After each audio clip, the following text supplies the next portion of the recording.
ದೆಹಲಿಯಲ್ಲಿ ಒಂದು car bomb ಸ್ಫೋಟ ಏನು ಆಗಿತ್ತು ಆ ಒಂದು ವಿಚಾರಕ್ಕೆ ಸಂಬಂಧಪಟ್ಟಂತೆ ಈಗ ತುಮಕೂರಿನಲ್ಲಿ ಮಾಜಿ ಉಗ್ರನ ಒಂದು ವಿಚಾರಣೆ ನಡೆದಿದೆ.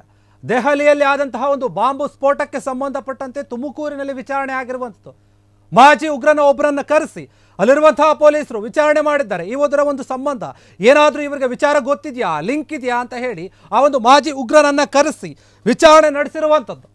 ದೆಹಲಿಯಲ್ಲಿ ಆದಂತಹ ಒಂದು ದೊಡ್ಡ ಭೀಕರ ಬಾಂಬ್ ಸ್ಫೋಟ ಏನಿದೆ ಕಾರಿನಲ್ಲಿ ಆದಂಥದ್ದು, ಅದಕ್ಕೆ ಎಲ್ಲಾದರೂ ತುಮಕೂರಿನಿಂದ ಏನಾದರೂ ನಂಟಿದೆಯಾ ಅಂತ, ಯಾಕಂದರೆ ಸಾಕಷ್ಟು ಕರೆ ವಿಚಾರಣೆ ನಡೀತಾ ಇದೆ ಇದೇ ಒಂದು ವಿಚಾರವಾಗಿ. ಹೀಗಾಗಿ ಮಾಜಿ ಉಗ್ರನ ಒಂದು ವಿಚಾರಣೆ ಆಗ್ತಾ ಇದೆ ಈ ಒಂದು ವಿಷಯದಲ್ಲಿ. ತುಮಕೂರಿನಲ್ಲಿ ಮಾಜಿ ಉಗ್ರ ಆಗಿರುವಂತಹ ಮುಜಾಹಿದ್ದೀನ್ ಎಂಬಾತನ ವಿಚಾರಣೆ ಆಗ್ತಾ ಇದೆ. 6 ವರ್ಷಗಳ ಕಾಲ ತಿಹಾರ್ ಜೈಲಲ್ಲಿದ್ದ ಈತ. NIA ಬಂಧಿಸಿದ್ರೆ ಈತನ್ನ. ತುಮಕೂರು ನಗರದ PS ಕಾಲೋನಿ ನಿವಾಸಿ ಮುಜಾಹಿದ್ದೀನ್ ಏನಿದ್ದಾನೆ ಆತನನ್ನ ಕರೆಸಿ ವಿಚಾರಣೆ ನಡೆಸ್ತಾ ಇದ್ದಾರೆ.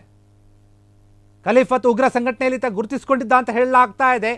ಸಂಘಟನೆ ಮುಖಂಡರೊಂದಿಗೆ ತುಮಕೂರಿನಲ್ಲಿ ಸಭೆಗೆ ಆಹ್ವಾನ ಕೂಡ ಮಾಡಿದ್ದಂತೆ ಈತ ಕೆಲ ಸಮಯದಲ್ಲಿ. ಹೀಗಾಗಿ ಅದರ ಚಟುವಟಿಕೆಗಳಲ್ಲಿ ಕೂಡ ಭಾಗಿಯಾಗಿದ್ದ ಎನ್ನುವಂತಹ ವಿಚಾರ ಕೇಳಿ ಬಂದಿತ್ತು. ಹೀಗಾಗಿ ASP ಪುರುಷೋತ್ತಮ ನೇತೃತ್ವದಲ್ಲಿ ತಿಲಕ್ ಪಾರ್ಕ್ ಪೊಲೀಸರು ವಿಚಾರಣೆಯನ್ನು ನಡೆಸಿದ್ದಾರೆ ಈ ಒಂದು ವಿಚಾರ.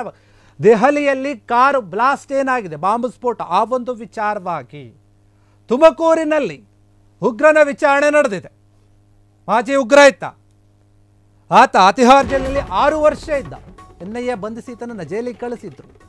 ಹೀಗಾಗಿ ಈ ಒಂದು ವಿಚಾರವಾಗಿ 2016ರಲ್ಲಿ NIA ಏನು ಮಾಡಿತ್ತು, ಇದಕ್ಕೆ ಸಂಬಂಧಪಟ್ಟ ಹಾಗೆ ಈ ಉಗ್ರನನ್ನ ಜೈಲಿಗೆ ಕಳಿಸಿದ್ರು, ತಿಹಾರ್ ಜೈಲಿಗೆ 6 ವರ್ಷಗಳ ಕಾಲ. 2016ರಲ್ಲಿ NIA ಬಂಧಿಸಿತ್ತು. ಅಂತಹ ಉಗ್ರನನ್ನ ಈಗ ತುಮಕೂರಿನಲ್ಲಿ ಪೊಲೀಸರು ಬಂಧಿಸಿದ್ದಾರೆ.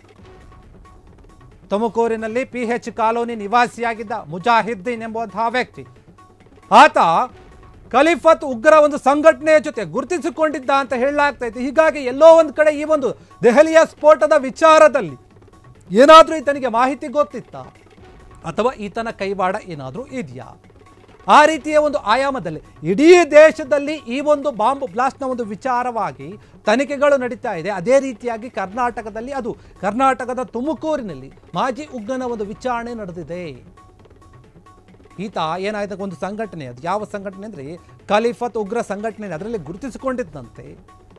ಗುರುತಿಸಿಕೊಂಡು ಈ ಒಂದು ಸಂಘಟನೆಯ ಒಂದು ಮುಖಂಡರ ಜೊತೆ ತುಮಕೂರಿನಲ್ಲಿ ಸಭೆ ಮಾಡುವಂತಹ ಒಂದು ಅವಕಾಶ ಕೂಡ ಮಾಡಿಕೊಟ್ಟಿದ್ದಂತೆ. ಹೀಗಾಗಿ ಈ ಎಲ್ಲ ವಿಚಾರಗಳ ಗಮನದಲ್ಲಿಟ್ಟು ಪೊಲೀಸರು ಏನು ಮಾಡ್ತಾರೆ, ಈತನಿಗೆ ಏನಾದರೂ ಗೊತ್ತಿರಬಹುದಾ, ಲಿಂಕ್ ಇರಬಹುದಾ, ಎಲ್ಲೋ ಒಂದು ಕಡೆ ಈತ ಮಾಜಿ ಉಗ್ರ ಆಗಿರೋದ್ರಿಂದ ಈ ರೀತಿಯಾದಂತಹ ಒಂದು ಚಟುವಟಿಕೆಗಳು ನಡೀಬೇಕಾದ್ರೆ ಕೆಲವೊಂದು ಉಗ್ರರು ಮಾಜಿ ಉಗ್ರರನ್ನು ಕೂಡ ಸಂಪರ್ಕಿಸುವಂತಹ ಒಂದು ಸಾಧ್ಯತೆ ಕೂಡ ಇರುತ್ತೆ, ಕೆಲವೊಂದು ವಿಚಾರಗಳನ್ನು ತಿಳಿದುಕೊಳ್ಬೇಕು ಅಂತ. ಹೀಗಾಗಿ ಎಲ್ಲೋ ಒಂದು ಕಡೆ ಅನುಮಾನದಿಂದಲೇ ಈ ಒಂದು ಉಗ್ರನನ್ನು ವಿಚಾರಣೆ ಮಾಡಲಾಗಿದೆ. ಮಾಜಿ ಉಗ್ರ ಇತ್ತು, ತಿಹಾರ್ ಜೈಲಿನಲ್ಲಿ ಕೂಡ 6 ವರ್ಷ ಇದು ಬಂದಂತಹ ವ್ಯಕ್ತಿ. 2016 NIA ಬಂಧಿಸಿ ತನ್ನ ಕಳಿಸಿತು. ಹೀಗಾಗಿ ಈ ಒಂದು ವಿಚಾರವಾಗಿ ಏನಾದರೂ ತನಗೆ ವಿಷಯಗಳು ಗೊತ್ತಿರಬಹುದಾ ಅನ್ನುವಂತಹ ರೀತಿಯಲ್ಲಿ ಪೊಲೀಸರು ಕರೆಸಿ ವಿಚಾರಣೆ ಮಾಡಿದ್ದಾರೆ ಅಂತ ಹೇಳಲಾಗ್ತಾ ಇದೆ. ಹೀಗಾಗಿ ತುಮಕೂರಿನಲ್ಲಿ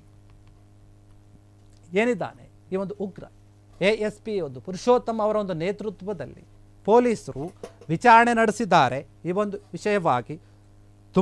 ಏನಿದು ದೆಹಲಿಯಲ್ಲಿ ಆದಂತಹ ಒಂದು ಬಾಂಬ್ ಸ್ಫೋಟ ಏನಿತ್ತು, ಎಷ್ಟು ದೊಡ್ಡರ ಮಟ್ಟಿಗೆ ಆಗಿತ್ತು ಇದೆ ಈ ಒಂದು ವಿಚಾರಣೆ ನಿಜಕ್ಕೂ ಕೂಡ. ಯಾಕಂದರೆ ಎಲ್ಲ ಕಡೆ ವಿಚಾರಣೆ ಆಗ್ತಾ ಇತ್ತು, ತನಿಖೆ ಆಗ್ತಾ ಇತ್ತು. ತನಿಖೆಯ ಭಾಗವಾಗಿ ಇದು ಕೂಡ ತುಮಕೂರಿನಲ್ಲಿ ಆದಂತಹ ಒಂದು ವಿಚಾರಣೆ. ಏನಾದರೂ ವಿಚಾರಗಳು ಗೊತ್ತಿರ ಬಂದ 6 ವರ್ಷಗಳ ಕಾಲ ಈತ ತಿಹಾರ್ ಜೈಲಿನಲ್ಲಿದ್ದ. 2016ರಲ್ಲಿ NIA ಬಂಧಿಸಿ ಈತನನ್ನು ಜೈಲಿಗೆ ಕಳಿಸಿತ್ತು. ಆಗ ತುಮಕೂರು ನಗರದ ವಾಸಿಯಾಗಿರುವಂತಹ ಈ ಮುಜಾಹಿದ್ದೀನ್ ಎನ್ನುವಂತಹ ವ್ಯಕ್ತಿ ಏನಿದ್ದಾನೆ, ಆತ ಒಂದು ಉಗ್ರ ಸಂಘಟನೆಯ ಒಂದು ಜೊತೆ ಗುರುತಿಸಿಕೊಂಡಿದ್ದ. ಆ ಒಂದು ಸಂಘಟನೆಯ ಮುಖಂಡರಿಗೆ ತುಮಕೂರಿನಲ್ಲಿ ಸಭೆ ಮಾಡೋಕ್ಕೆ ಕೂಡ ಅವಕಾಶವನ್ನು ಕಲ್ಪಿಸಿಕೊಟ್ಟಿದ್ದ ಎನ್ನುವಂತಹ ಒಂದು ಮಾಹಿತಿ ಕೂಡ ಇದೆ ಈ ಹಿಂದೆ ಆದಂತಹ ಘಟನೆಗಳಿಗೆಲ್ಲ.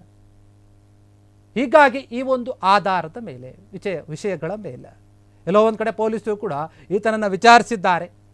ವಿಚಾರಣೆಯಲ್ಲಿ ಏನೇನು ಒಂದು ಪ್ರಶ್ನೆಗಳನ್ನು ಕೇಳಲಾಗಿದೆ, ಏನಾಗಿದೆ, ಪೊಲೀಸ್ ಏನೇನು ವಿಚಾರಣೆ ಮಾಡಿದ್ರು, ಇದ್ರ ಬಗ್ಗೆ ಮಾಹಿತಿಯನ್ನು ಕೊಡೋಕೆ ಮತ್ತಷ್ಟು ಮಾಹಿತಿ ಕೊಡೋದು ತುಮಕೂರಿನ ಪ್ರತಿನಿಧಿ ಸಚಿನ್ ನಮ್ಮ ಜೊತೆ ಫೋನ್ ಕಾಲಲ್ಲಿದ್ದಾರೆ. ಸಚಿನ್, ಏನಾಯ್ತು, ಒಂದು ಮಾಜಿ ಉಗ್ರನನ್ನ ತುಮಕೂರಿನಲ್ಲಿ ಕರೆಸಿ ವಿಚಾರಣೆ ಮಾಡಲಾಗಿದೆ ಅಂತ ಹೇಳಲಾಗ್ತಾ ಇದೆ, ಇದ್ರ ಬಗ್ಗೆ ಮತ್ತಷ್ಟು ಮಾಹಿತಿಯನ್ನು ನೀಡೋದಾದ್ರೆ? ಏನು ದೆಹಲಿ ಕಾರ್ ಬ್ಲಾಸ್ಟ್ ಪ್ರಕರಣದ ತನಿಖೆ ಸಂಬಂಧಪಟ್ಟಂತೆ ತುಮಕೂರಿನ PH ಕಾಲೋನಿ ನಿವಾಸಿ ಮಾಜಿ ಉಗ್ರ ಮುಜಾಹಿದ್ದೀನ್ ವಿಚಾರಣೆಯನ್ನ ನಡೆಸಲಾಗಿತ್ತು. ASP ಪುರುಷೋತ್ತಮ್ ನೇತೃತ್ವದಲ್ಲಿ ತುಮಕೂರಿನ ತಿಲಕ್ ಪಾರ್ಕ್ ಪೊಲೀಸರು ವಿಚಾರಣೆಯನ್ನ ನಡೆಸಿರುವಂತದ್ದು.